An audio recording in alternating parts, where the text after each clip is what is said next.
오늘의 첫 번째 정치 토픽입니다. 윤, 저를 밟고 일어서 달라.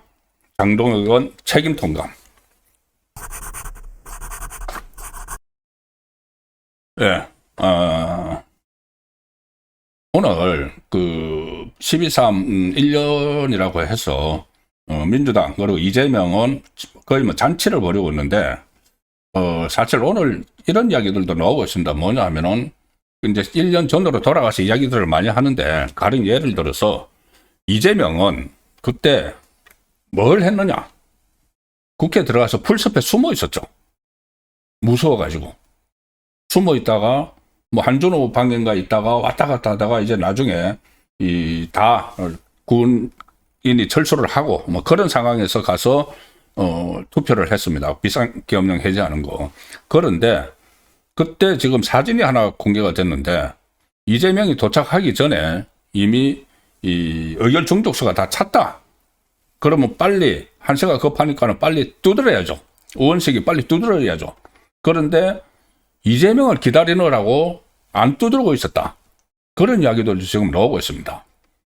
이재명은 공을 세워야 되니까는, 자기들은 비상계엄 해제를 하는데 이재명이 앞장섰다. 이걸 세워야 되니까는 이재명이 안 왔다고 의결 중독수는 다 찼는데 안 두드리고 있었다. 그런 정황들도 지금 나오고 있습니다. 그래서 이게 지금 과연 이재명이 과연 그렇게 떳떳하게 행동을 했느냐. 의원식 뭐 담 넘었다고 하는데 그것도 하나의 퍼포먼스 아니냐. 옆에 문 열려 있는데 넘어간 것 아니냐. 이런 말까지 지금 나오고 있습니다. 사진 찍으려고. 그래서 이게 어쨌든 이제 뭐 1년이니까 이거 오늘을 고비로 주경호 전 원내대표에 대한 영장도 기각됐으니까 이제 이재명 정권의 독주, 국가 체제를 바꾸는 이것을 막는데 나가야 되는 거죠. 오늘 한 25명 조재선 의원들이 이 계엄에 대해서 뭐 사과를 하는 그런 뭐 퍼포먼스도 갖고 했는데 거기에 대해서 상당히 비판할 점도 있습니다. 뭐냐면은 지금 위헌정당으로 해산을 하겠다고 하는데, 이게 그리고 또 윤석열 전 대통령에 대한 1심이 선고가 안 됐는데 비상계엄인 내란이란 게 법적으로 확정이 안 됐는데 여기서 그런 식으로 사과를 하고 사실상 내란이었다는 식으로 이렇게 사과를 해버리면은, 한동훈이 그때 이야기했다시피 내란 자백 뭐 이런 식으로 해버리면은, 그러면은 나중에 혹시라도 만에 하나 윤석열 전 대통령이나 관련자들에 대해서 무죄가 나오면은 그건 어떻게 할 겁니까?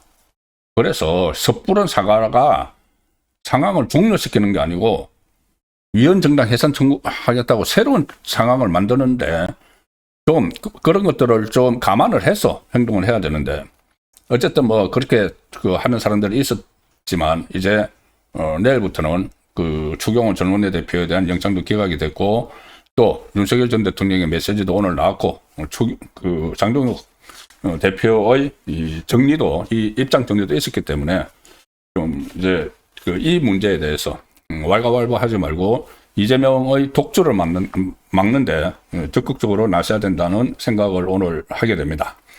자, 윤석열 전 대통령은 오늘 변호인을 통해서 입장문을 발표를 했습니다. 어떤 내용이냐 하면은 12.3 비상계엄은 국민의 자유와 주권을 지키기 위한 헌법 수호 책무의 결연한 이행이었다. 국정을 마비시키고 자유헌정 질서를 붕괴시키려는 체제 전복 기대에 맞섰던 것이다.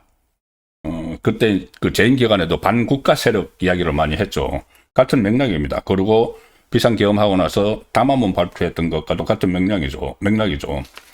이 주권자인 국민이 깨어나 망국의 위기를 초래한 대의 권력을 직접 견제하고 거대 국회 민주당이 장악한 주권 침탈의 위기를 직시하며 일어서 달라는 절박한 메시지였다. 그리고 비상계엄의 원인은 민주당 독재를 막기 위한 것이었다. 민주당 의회 독재 권력은 무려 30차례 정부 인사를 탄핵을 했고, 그때 무차별 막 탄핵을 했죠. 안보, 국방, 경제의 주요 예산들을 전액 삭감을 했다. 다시 이제 기억나시죠? 그때 일어났던 상황들. 그리고 선관위의 경우는 부정 채용만 1200여 건에 달했다. 그때 선관위 그 가족들 막 채용한 거 그런 그 논란이 컸었죠. 그리고 투표, 개표의 해킹이 모두 가능한 것으로 파악되는 등 선관위의 공정성은 심각하게 위협받고 있었다. 그래서 들여다볼 필요가 있었다는 이야기입니다. 그리고 민주당이 안보에 위협을 가하고 있었다. 안보에. 우리 국민의 생명이 걸려있는. 민주당이 간첩법의 적용 확대를 반대하고 대한민국은 스파이 천국이 되고 있으며 북의 지령을 받은 민노총 간부 등의 간첩 활동에 활개를 치고 있었다. 이처럼 친중, 종북, 매국 행위가 판을 치고 있음에도 국회 독재 권력에게 국민은 안중에도 없었다. 이렇게 당시 상황을 설명을 합니다. 헌정사상 초유의 선동 탄핵, 방탄 탄핵, 그러니까 한 30명 정도 탄핵을 한 거, 이적 탄핵 그런 게 있었고, 예산 삭감, 입법 폭주로 국정이 마비되고 헌정 질서가 위기에 처한 상황에서 저는 대통령의 권한인 비상사태를 선포해서 자유민주주의 헌정 질서를 바로 세우고자 한 것이다. 자, 이렇게 이야기를 했습니다. 그러니 오늘 1년이 되는 날 많은 것을 생각을 하고 검토를 해봐야 되고 하지만 그때 정말 이재명 민주당에서 했던 일, 이것도 다 지금 상기를 해야 됩니다.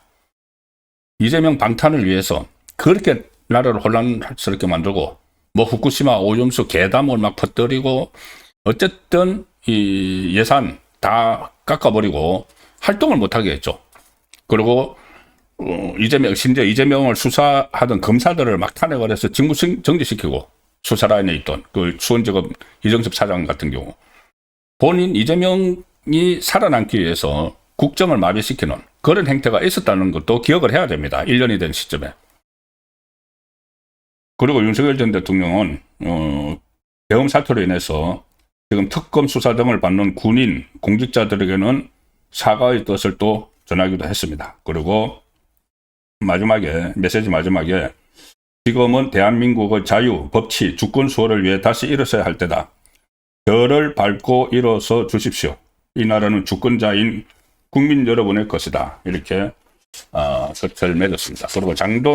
그리고 이 요미우리 신문하고 윤석열 전 대통령이 옥중에서 공개 인터뷰를 했습니다. 옥중에서.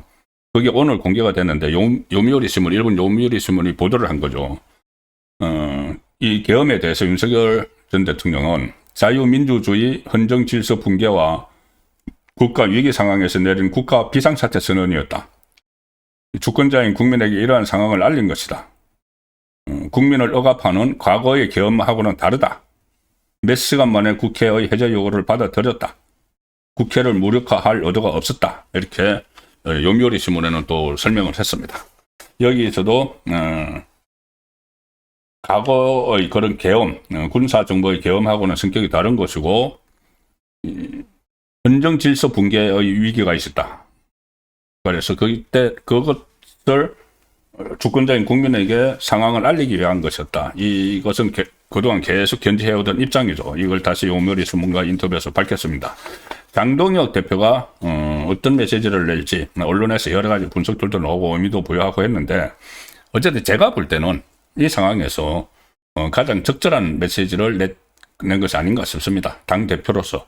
당의 구성원들은 이런저런 오늘 그 이야기들을 많이 하고 계엄에 대해서 반성도 한다, 사과한다, 이런 그 단체로 25명이 그렇게 하기도 했지만 그거는 일단 이제 일을 마무리 짓는 상황이고 저는 그것이 섣부르다고 보지만은 그걸 전부 다 일사불란하게 다 107명을 다 통제할 수는 없죠. 신한계가 또 그 안에 있고 하니까는 그것은 별도의 문제입니다. 나중에 어떻게 정리를 할지는. 근데 어쨌든 장동혁 대표의 메시지가 가장 중요했는데 오늘 이런 메시지를 냈습니다. 페이스북에 글을 올렸습니다.